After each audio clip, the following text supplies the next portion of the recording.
This is Talking Sense with Dollar Bill. I'm David, Common Sense.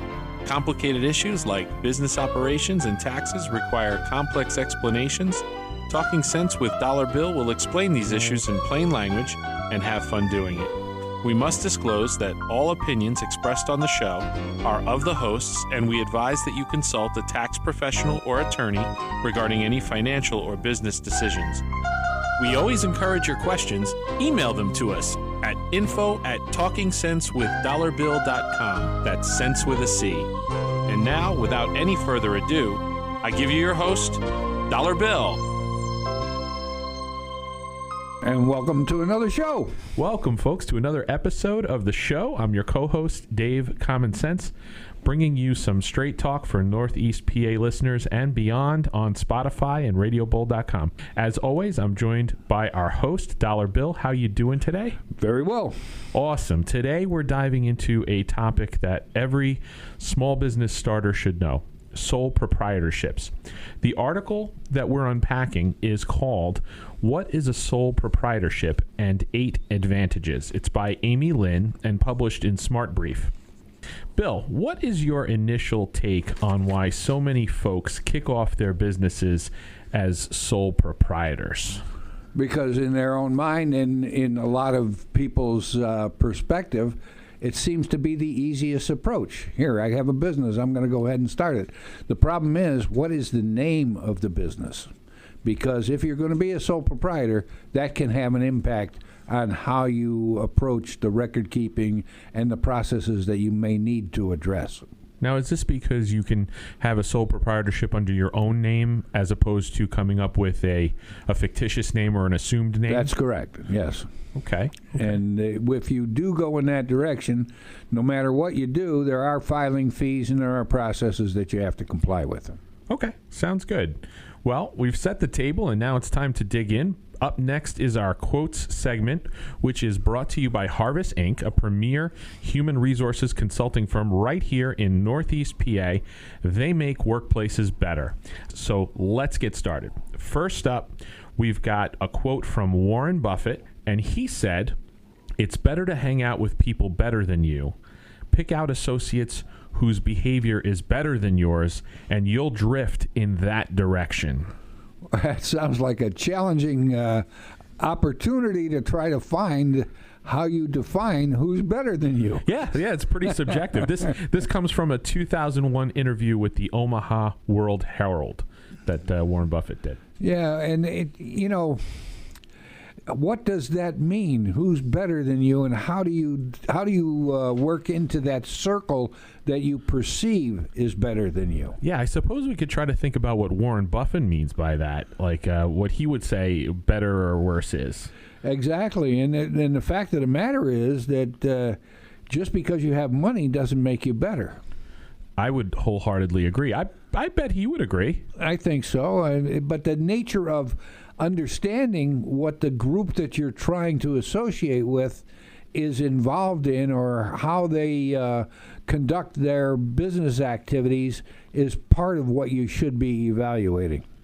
Sounds about right to me. Yeah. So next, Henry David Thoreau wrote in Walden, published 1854, "I would rather sit on a pumpkin and have it all to myself than be crowded on a velvet cushion."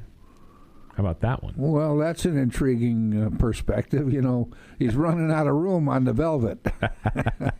Sitting on a pumpkin. Well, he's the typical tree hugger. Yeah. Right. He loves the environment, the forest, and things like that. Has been evidenced by his writings. So when I hear that, I'm not at all surprised that he would like some solitary confinement on his pumpkin. So, Bill, what's your take on that all to myself line when it comes to for sole proprietors? Well, the perception is that everything's going to be easier because you're the one that makes the decisions. There's not a process who you have to bounce anything off of. However, there is a process that you have to comply with, whether it's the state, the federal, licensing, permits, all kinds of issues that you may wind up having to engage freelancers or individuals, consultants that will assist you in doing that. So now we get back to what's the most important thing about any business. The most important thing is the access to the resources. How much money do you have to start the venture, and making sure that you're not going to run out of it before you get the venture started. Okay, prescient advice. That's very good. Thank you. So on that note of kind of being your own boss and doing things your own way, we've got a final quote for the show. Again, brought to you by Harvest Inc., and it's from the movies. It's Michael Corleone in The Godfather Part 2, which is from 1974. And he says, quote, "Keep your friends close, but your enemies closer." Well, I think that's an appropriate situation because you want to be able to defend yourself effectively, and the best way to do that is have access to those enemies and have a process that you're going to deal with in the event that you have to subject yourself to that circumstance. Now a message to all you employers out there. Is your employee manual outdated? Need help recruiting or handling employee concerns? Harvest Inc. is here for you. Harvest Inc., a premier human resources company, offers customized HR packages and recruiting for any size business. You're going to want to grab a pen to write down their number so you can claim 60 minutes of complimentary workplace HR consulting. Just call 570-542-5330 or go online to harvestinc.com. That's HARVISINC.com. Harvest will listen to your concerns and implement HR best practices. Harvest Inc. Affordable, reliable, accountable. They make workplaces better. Give them a call at 570-542-5330. And now back to our discussion about an article written by Amy Lin entitled, "What is a Sole Proprietorship and 8 Advantages?" And this was published in SmartBrief.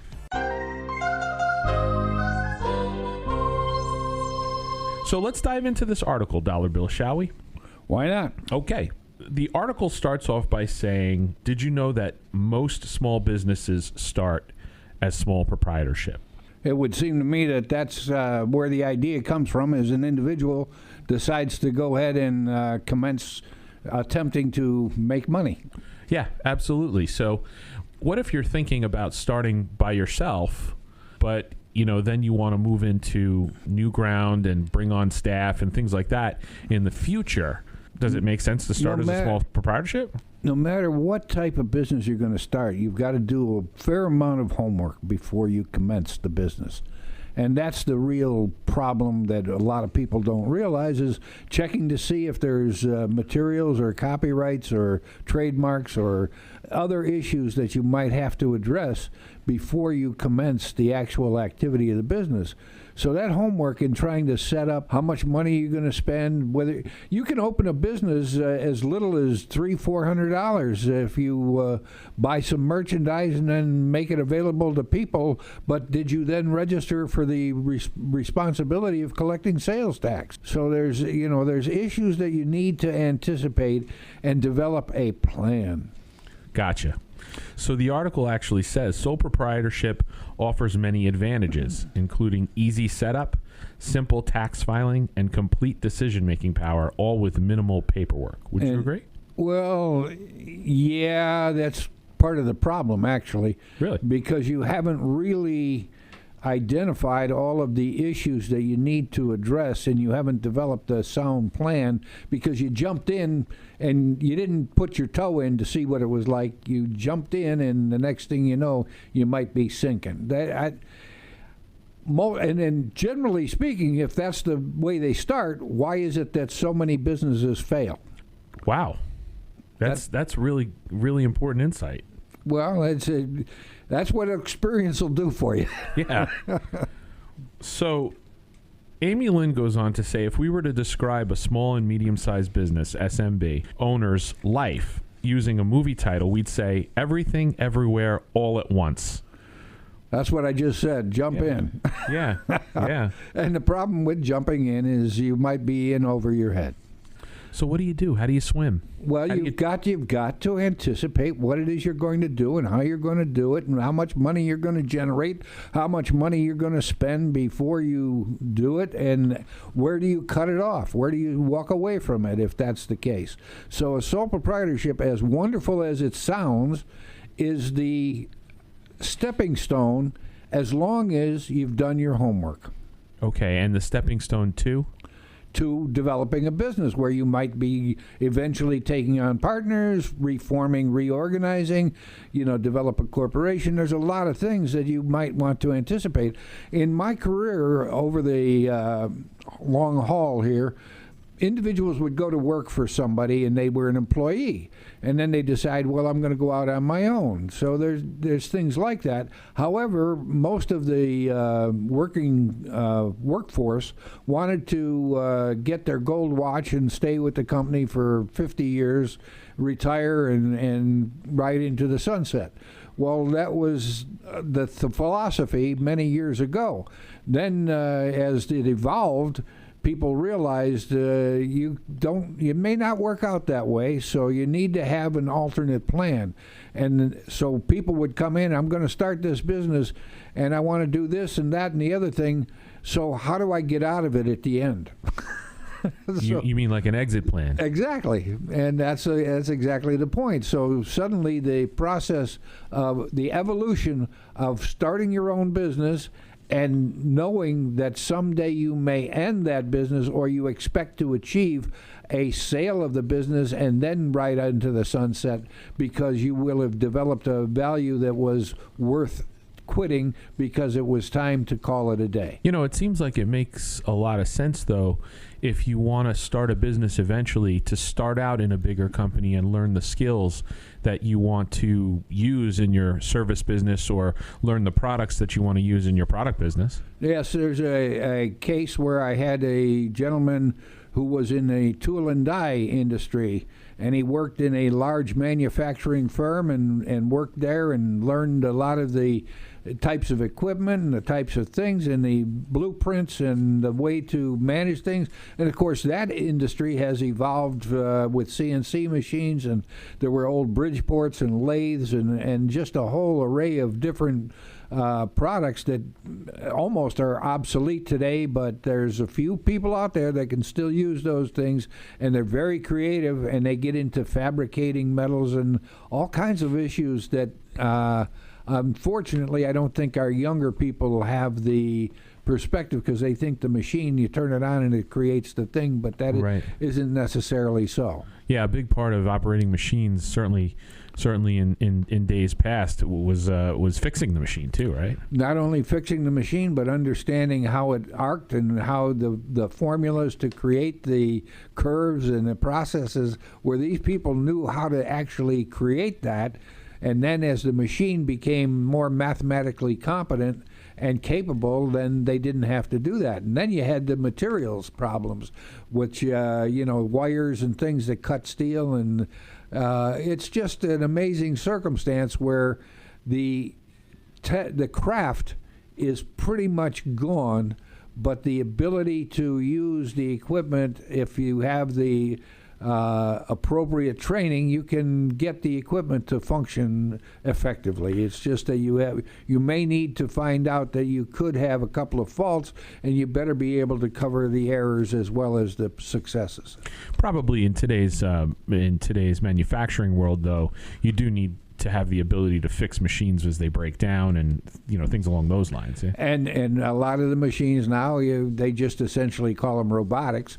Yeah. So I mean, you're in a process where the machines are doing what they're supposed to, but even they may need some repair, or they don't need a break, they don't need coffee or any of the right. issues, but they do on occasion. I'd be interested in getting somebody on the show to talk about, a machine operator at a manufacturing plant, to talk about, the ins and outs of what goes into that and what they actually have to look out for, if anything. I think if we could get a reference from Neatbrook, it would be a good idea. Yeah, that's a great idea. So I'll look into that. Okay. I'll look into that. So getting back to sole proprietors. So back to sole proprietorship in the article. So the article says, what is a sole proprietorship? If a business is owned and operated by a single individual, it's a sole proprietorship. It's as simple as that. If you're a small business owner managing finances, speaking to customers, making decisions, and handling operations independently, you're a sole proprietor. The most common type of sole proprietor is a freelancer or independent contractor. However, franchise or business owners with no partners can also establish a sole proprietorship after obtaining the necessary permits and licenses. Yes, and that's a circumstance where you may in fact name the business something other than your personal name, and because the franchise itself, you have to use their identification process, and you're given permission because you're going to pay them a commission or a fee for the franchise as you develop it. Yeah, those require pretty big investments up front usually, right? Yeah. I think anything $100,000 or more, so you got to have some money there from your sources, the resources to evaluate what types of franchises you want to do. At the same time, if you did a party type franchise where you sold balloons or things of that nature, you might be able to develop something where you could do services and go to parties and make dogs and cats and all those kinds of things Out of the balloons. Out of the balloons, yeah. I mean, there's and that's, you're still a sole proprietor, but at the same time, you're limited to the number of hours in a day and the number of appointments and other issues that would come into play. And if people are willing to, if you perform those services in such a way that the children are really enjoying it and they have a great time, and you could create a process that would perhaps provide you a pretty decent living. Bill, do you need to apply for a tax ID or EIN number through the IRS if you have a sole proprietorship? Generally speaking, if you go to a bank to open a checking account, you either have to use your Social Security number or a federal employer identification number. Okay. Generally, if you're going to call the business something other than your own name, the bank's going to mandate, or usually they'll tell you, look, I want you to get a federal ID number. Yeah. So that's where that starts. And as that works, the number one thing that people don't realize is, let's say that you did $100,000 worth of business, but the net benefit for you was $10,000. Now at $10,000, you say, well, I don't have to pay any income tax because I got the standard deduction. That's like $12,000, $13,000, so I don't owe any tax. Wrong. Oh. Why is it wrong? Why? Because you still are subject to Social Security and Medicare tax. Gotcha. And that Social Security and Medicare tax is 92.35% of your earnings, because you are entitled to the 7.5% deduction, which is calculated in the process of determining how much you have to send in for your Social Security and Medicare tax. So if you make $10,000, essentially you have to pay in $1,530 in tax. That is Social Security and Medicare tax. Wow. And I know that later in the article we're going to talk about pass-through taxation. Yeah, it passes through, all right. Yeah. Right through the hole in my pocket. And the fact is, if you only made $10,000, you better have a lot of other sources and a lot of other means of surviving. Gotcha. Well, my question has to do with, though, the idea of, if you're operating under your own name, your legal name as an individual, are you then allowed to have an EIN number? Yes, you can have an EIN number. For that name? Well, it's not the name. Okay.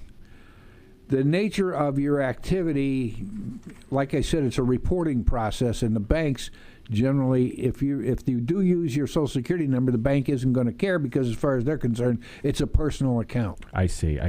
Because the taxation is effectively the same. Taxation is going to be the result. However, keeping things segregated, that which came from your business activity versus that which came from your personal activity, right, gets a little mucky. Yeah. So that would be an advantage to the EIN, of course. Yes, as long as you have, well, the EIN itself is not really the advantage. The advantage is that you would, in fact, create a separate account for the business activity independent of your personal activity. Right. Makes perfect sense. And that's the issue that the IRS comes in and says, well, you can't deduct that because that was personal.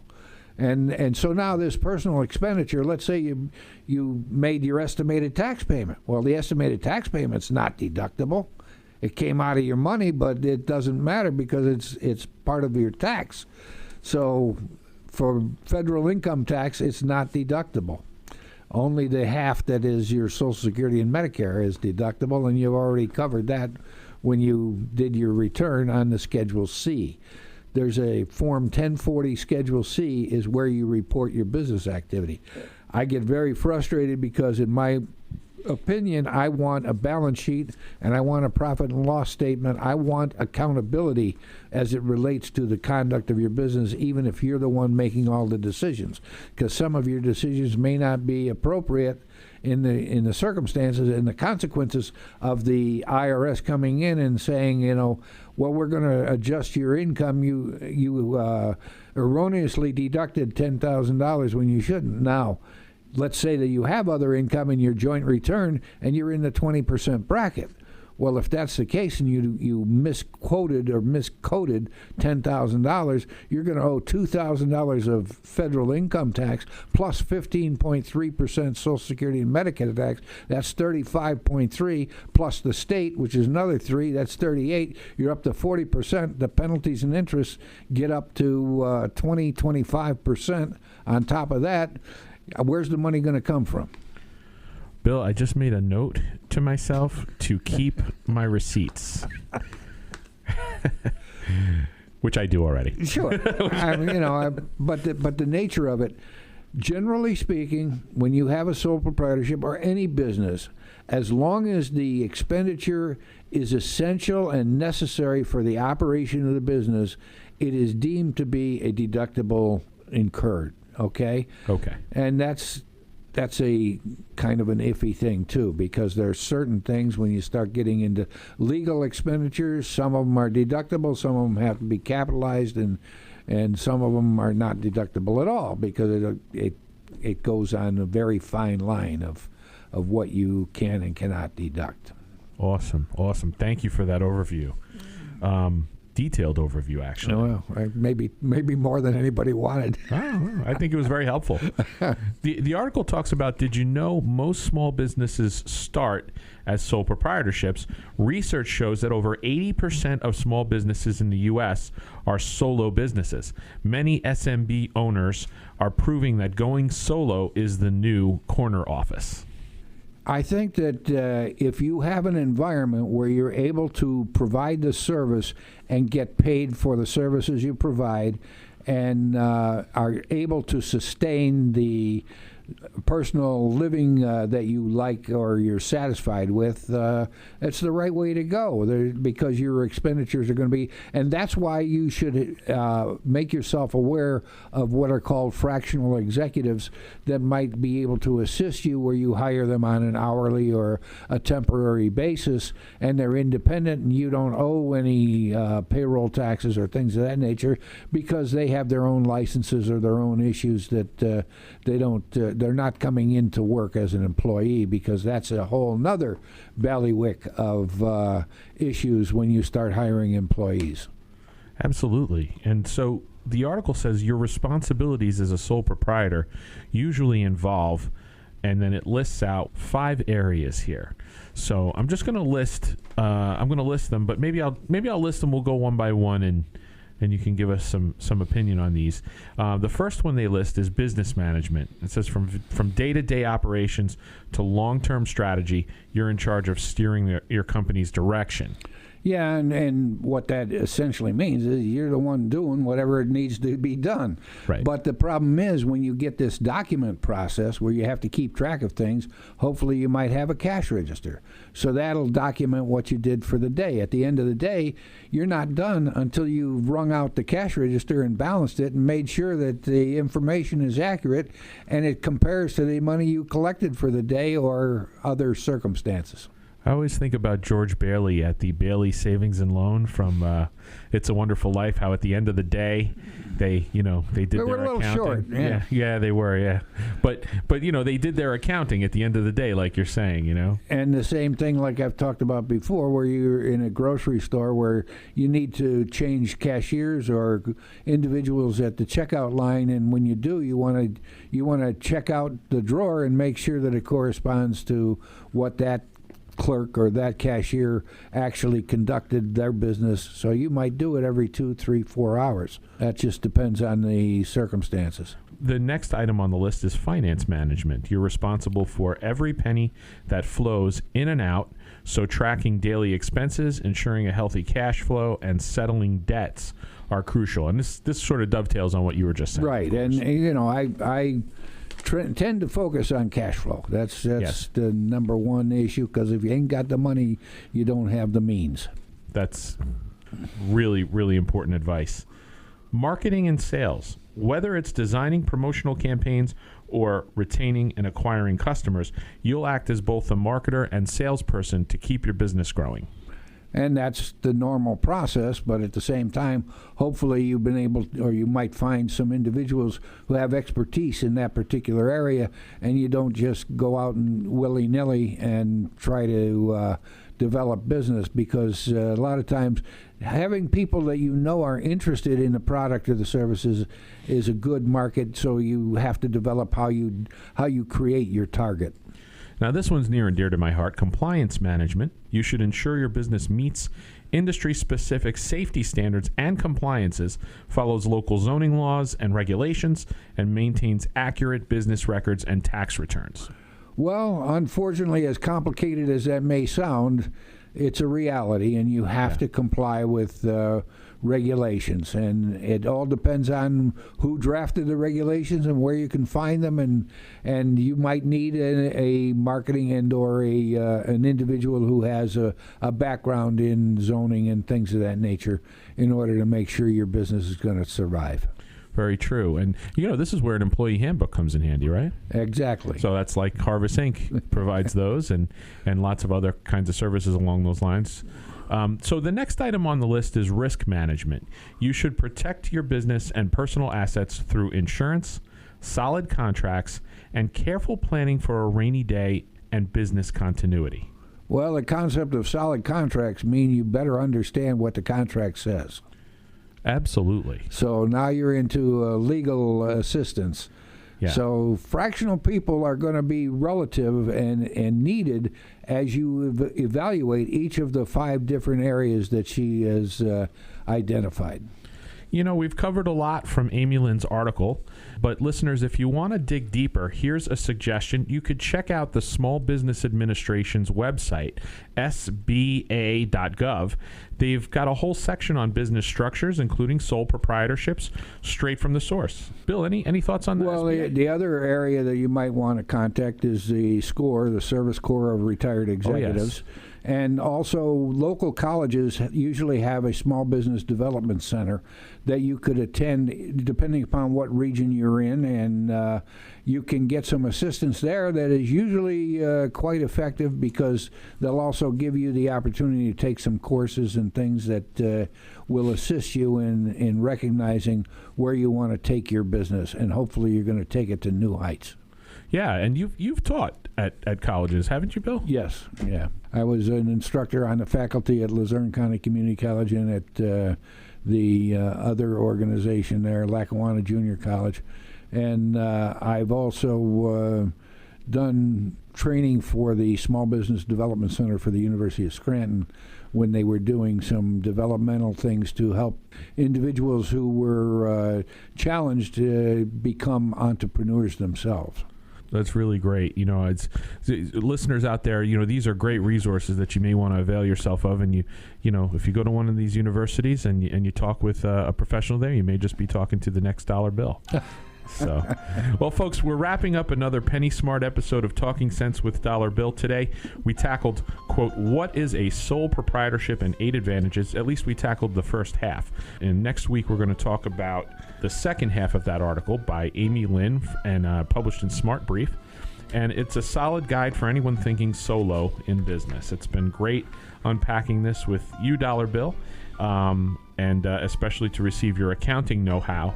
Why don't you give us your final thoughts and your sign-off, Bill? Well, hopefully all the individuals who want to conduct their business are going to develop a reasonable plan of attack on how to do that. And then you may turn your common sense into dollar bills.